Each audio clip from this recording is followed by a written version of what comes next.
Alors, histoire de bien comprendre la façon dont tout se déroule, il faut savoir que le réseau fibre optique de la Manche est construit en fait sous la maîtrise d'ouvrage de Manche Numérique. Manche Numérique, c'est le syndicat mixte qui est à dont l'initiative est le département et l'ensemble des communautés de communes du département de la Manche. Le syndicat mixte assure la maîtrise d'ouvrage, le donneur d'ordre pour construire ce réseau, et ce réseau se construit sous maîtrise d'œuvre des agences techniques départementales qui viennent officier sur le terrain pour entre autres tendre les réseaux, effectuer le génie civil, aller accrocher les fibres optiques sur les poteaux, et pour mettre en œuvre en fait toute l'ingénierie et toute l'infrastructure de ce réseau. Une fois que tout ceci est fait, Manche Numérique réceptionne avec la maîtrise d'œuvre les ouvrages auprès des entreprises qui ont participé à leur construction et nous remettent ensuite le réseau pour qu'on vienne en faire l'exploitation, c'est-à-dire équiper un NRO comme celui-ci par rapport à tout ce que vous avez vu pour le rendre actif et y faire passer de la lumière. Et ensuite, nous, notre rôle, Manche Fibre, du groupe Altitude Infrastructure, va consister à aller commercialiser ce réseau auprès des fournisseurs d'accès Internet. Le particulier aura, lui, affaire aux fournisseurs d'accès Internet pour sa relation contractuelle en souscrivant, entre autres, des différents services, des services de vidéo à la demande, et évidemment l'accès Internet très haut débit, de la téléphonie et bien d'autres services à valeur ajoutée.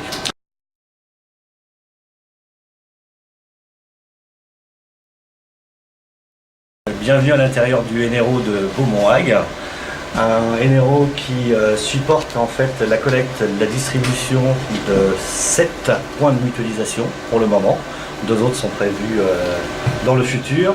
C'est aussi en même temps un point de collecte nationale, c'est-à-dire que c'est à partir d'ici que tout le nord du département va être connecté avec le reste du monde, puisque vous avez une collecte nationale qui arrive ici et qui est renvoyée de façon redondante sur 2 points entre autres de collecte nationale, 2 points de rencontre avec les différents opérateurs d'accès Internet qui sont Equinix et Telehouse 2, couramment appelé TH2.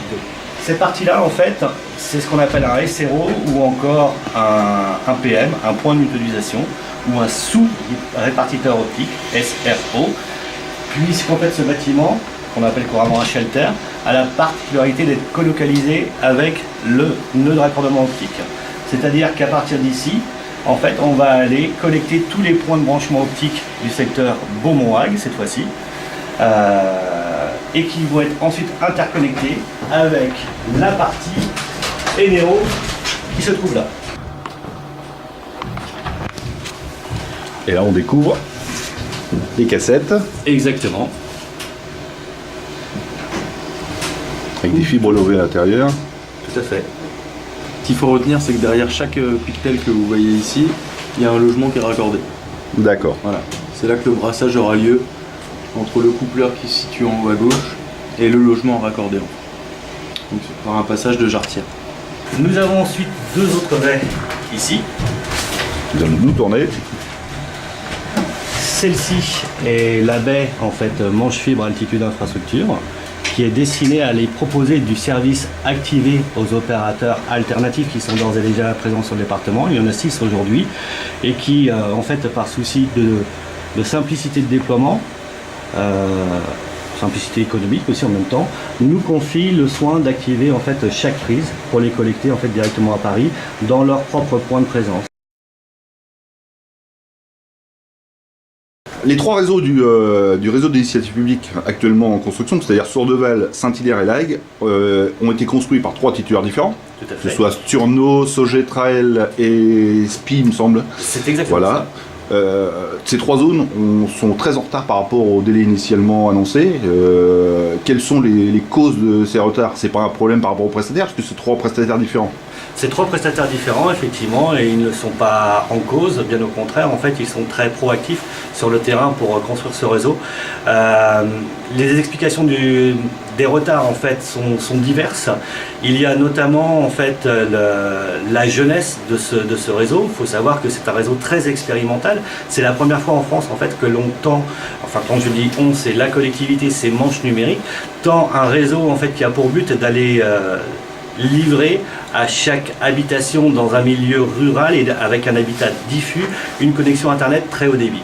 Et ça, en fait, c'est extrêmement complexe à mettre en œuvre. C'est une première en France. La mission France Très Haut Débit qui accompagne le déploiement en fait, du très haut débit en France également impose des règles qui viennent légiférer tout ceci au fur et à mesure et que l'on découvre au fur et à mesure des besoins.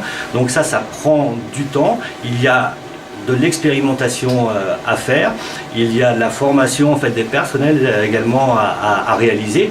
On peut comparer en fait le déploiement d'un réseau de fibre optique très haut débit à l'arrivée en fait, de l'électricité en France au 19e siècle, en l'occurrence, où on ne mettait qu'une seule ampoule en fait, au milieu de la cuisine. On en est là en fait, finalement, c'est un réseau tout neuf, tout récent, de nouvelle génération qui arrive. Et donc, parfois, effectivement, on se cherche un petit peu. Il y a des normes qui se mettent en place à respecter. Il y a aussi des problématiques terrain à respecter. Lorsque, pour atteindre une habitation, vous avez besoin de passer en fait sur une façade, il faut obtenir une convention de façade. Lorsque vous avez besoin de poser un câble en aérien, il faut que les arbres aient été élagués au préalable. Est-ce que l'arbre est en domaine public, en domaine privé? Il y a tout ceci qui rentre en ligne de compte et qui peuvent potentiellement en fait, retarder un déploiement fibre optique. On procède aussi de plus en plus à des effacements de réseaux pour aller enterrer en fait, les réseaux existants. Et bien plutôt que de faire le travail deux fois, on va essayer de coordonner tout ceci pour faire en sorte que le réseau électrique, que le réseau cuivre et que le réseau fibre optique empruntent le même chemin. Donc lorsqu'il faut coordonner tout ceci, ça peut expliquer que les travaux en fait durent en longueur, malheureusement. Maintenant qu'on sait qu'on arrive au bout de la phase de déploiement, que la mise en affermage de deux zones au moins sont effectives, c'est-à-dire il me semble celle de Saint-Hilaire et de La Hague, maintenant l'utilisateur lambda il veut savoir quand est-ce que sa connexion internet fibre va fonctionner chez lui. Les dates de souscription auprès des FAI pour les trois zones, il me semble que la première en ouverture commerciale ce soit Saint-Hilaire-du-Harcouët. C'est prévu pour le 20 avril. C'est-à-dire après-demain par rapport à la date de cette vidéo. C'est-à-dire que c'est la date officielle d'ouverture commerciale. Cela sous-entend que les FAI vont pouvoir prendre contact avec ceux qui souhaitent s'abonner, que les abonnés finaux peuvent prendre contact également avec leurs fournisseurs d'accès à Internet. Ensuite, il y a un délai de mise en œuvre à réaliser, puisqu'il va falloir déployer cette fois-ci des équipes sur le terrain pour aller faire le branchement final, aller poser la PTO, la prise terminale optique, en fait dans l'habitation. Et en général, entre l'ouverture commerciale et la date de première mise en œuvre, il faut compter entre 1 mois et demi et 2 mois, voire 3 mois dans certains cas. Très nombreux sont ceux qui ont fait des demandes en fait, de raccordement au préalable depuis le temps effectivement qu'on annonce l'arrivée de ce réseau. Et donc il va y avoir beaucoup de monde à servir dans un espace de temps réduit. On s'y est préparé pour pouvoir les servir les plus rapidement possible. Mais entre l'ouverture commerciale et le délai maximal, on va compter en fait 3 mois pour que la prise soit posée en fait à l'intérieur de l'habitation. Et que le service soit actif chez le client. Le service sera c'est ce qui lui importe. Exactement. Le service sera actif quasiment dans la semaine qui suit en fait la pose de la prise terminale optique.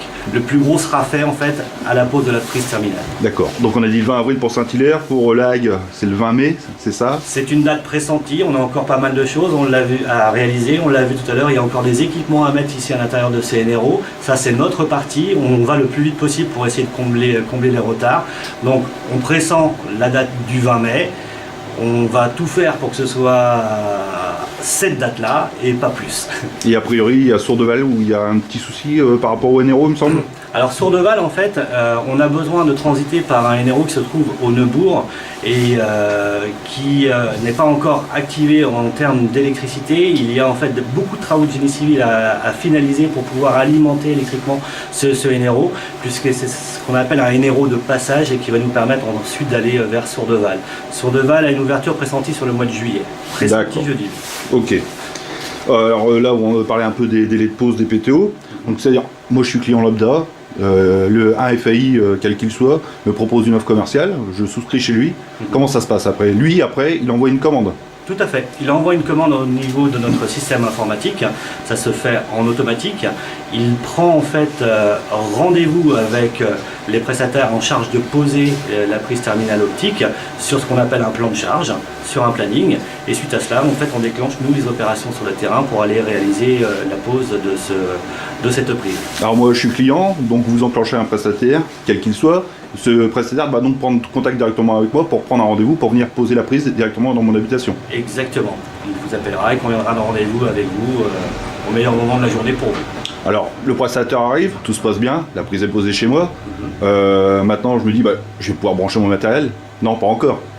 Alors, si vous avez déjà reçu en amont de la part de votre fournisseur d'accès la box opérateur et la box télé qui va souvent de pair, vous pourrez en fait la brancher par vous-même. C'est somme toute très simple à réaliser, ou demander une assistance à la pose de ce matériel si besoin.